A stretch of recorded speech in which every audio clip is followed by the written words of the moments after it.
오늘 본문은 로마서 12장 2절인데 마음을 새롭게 함으로 하나님의 선하시고 기뻐하시고 온전하신 뜻을 분별할 줄 아는 그런 그리스도인의 삶에 대한 얘기 조금 해볼까 합니다. 어느 회사에서요, 교인들, 이 직원들을 훈련하는 의미에서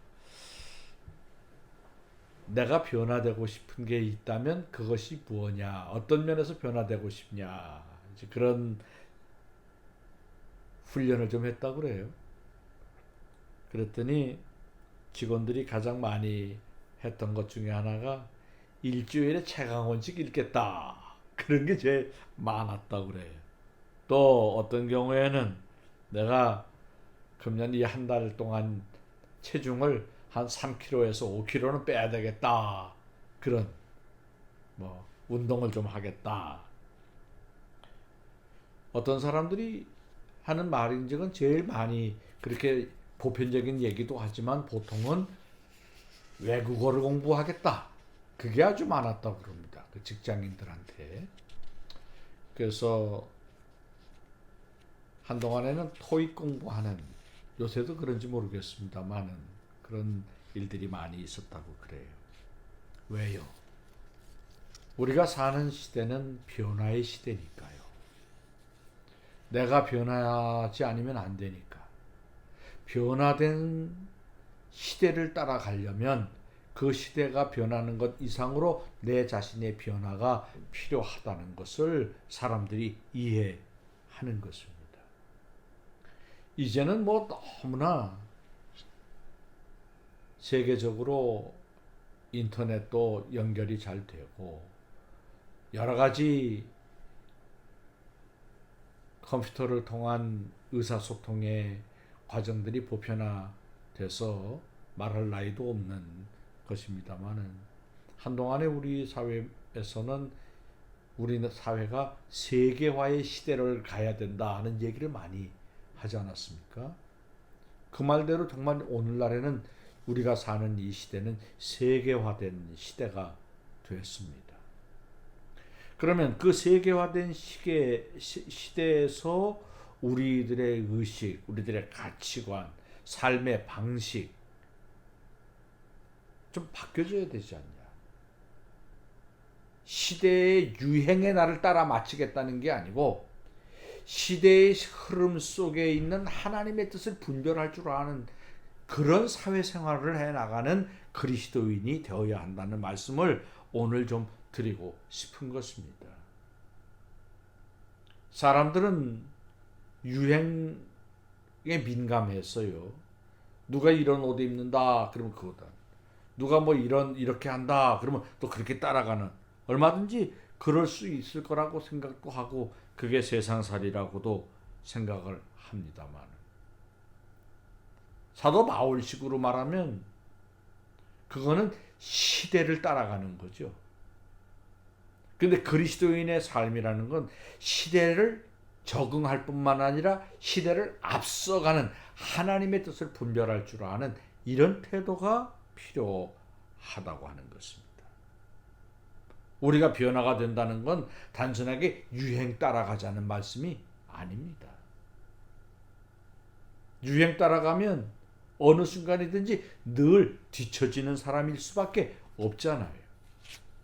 누가 하는 말이지만은 유행을 만들어내는 사람이 되라고 하는 말도 있습니다만은, 우리들이 진정한 변화를 가져오려면 시대에 나를 맞춰가는 변화는 한 걸음 늦은 변화라면, 하나님의 뜻에 나를 변화시켜 나가는 삶의 방식을 따라가면 나도 모르게 그것이 시대를 앞서가는 삶의 열매를 가져온다는 게 성경의 약속인 줄 우리가 생각을 합니다.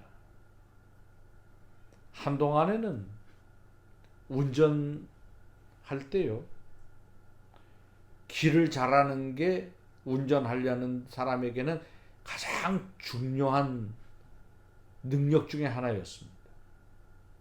근데 어느 순간부터 내비게이션이 다 장착이 되어 있고 핸드폰으로도 얼마든지 티맵을 이용한다든지 해서 길을 찾아갈 수 있으니까요. 기계가 가르쳐주는 대로 이렇게 가는 그런 내 익숙해져 있는 시대가 지금 우리가 사는 시대가 됐다는 말씀이죠. 그런데 길을 몰라요.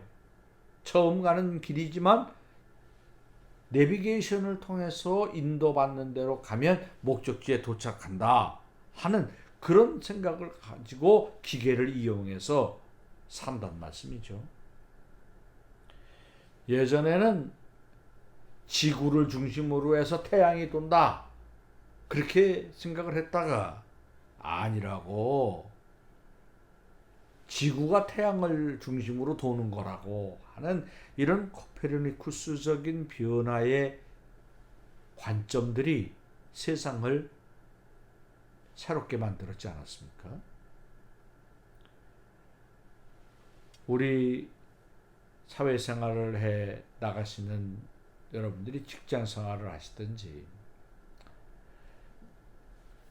기업을 하시든지 우리들이 사는 세상 한가운데에서 시대를 분별하는 것 못지않게 하나님의 뜻을 분별할 줄 아는 지혜를 기도하시기를 바랍니다.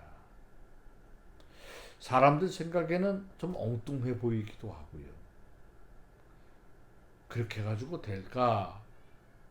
의심한다면 의심하는 거고 부정적으로 본다면 부정적으로 보는 것이지만, 그렇게 앞서가는 과정 속에 아이디어들이 세상을 바꾸어냈던 얘기들은 스티브 잡스의 얘기하지 않더라도 얼마나 많은지 모릅니다. 요즘 와가지고서는 뭐 당연한 것처럼 이렇게 됐다 하는 겁니다만은, 방탄소년단 같은 경우에 전 세계적으로 우리나라의 가수들이 그렇게 인기를 얻고 그렇게 대한민국이라는 나라를 온 세상에 알리게 될 거라고는 예전 생각은 한다면 있을 수 없는 일입니다. 그저 우리나라 사람들 라디오에서나 하고 텔레비전에 나와서 그냥 우리나라 레코드나 팔면 그만이지 그것도 대단한 거지 그렇게 생각했지만은 요새 그러나요. 세계적인 그런 사람들이 되는 거라고 하는 말씀입니다. 예수님도 그런 말씀을 하신 거예요. 옛사람들은 이렇게 말했다. 근데 나는 너희들에게 이렇게 말한다. 시대를 앞서서 말씀하시는 거예요. 사람들이 미처 보지 못하는 진리의 본질을 가르쳐 주시는 것이라고 말씀드릴 수 있습니다.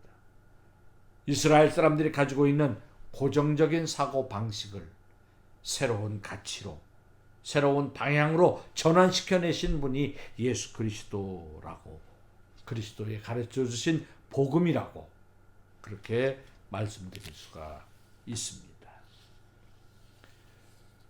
옛날 어른들이 하신 말씀입니다만은, 다섯 유영모 선생이 그런 말씀도 하시고 그랬습니다만은,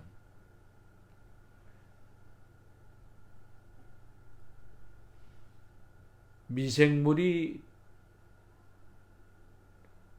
들어가서 변화를 일으키는데 발효가 되면 사람들에게 유익이 되고요. 미생물이 들어가서 부패하면 사람에게 해가 된답니다.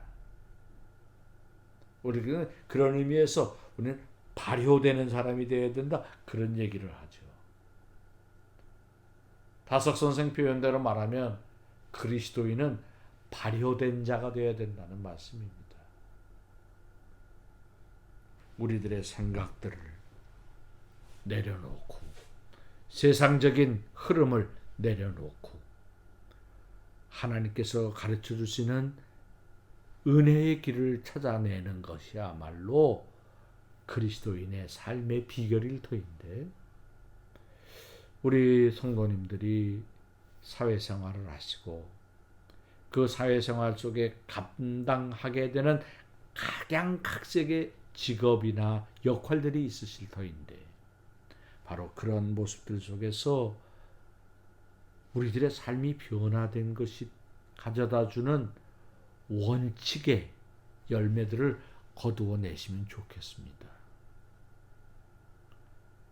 원칙 중심의 리더십이라고 하는 그런 얘기도 스티븐 코비가 하지 않았습니까? 하나님 안에서 그리스도인이 추구하는 어떤 삶의 목표 속에는 단순하게 세상 사람들이 요구하는 효율성의 결과만 가지고는 설명할 수 없는 궁극적인 가치들이 있다라고 하는 걸 스티븐 코비가 얘기하는 거 아닙니까?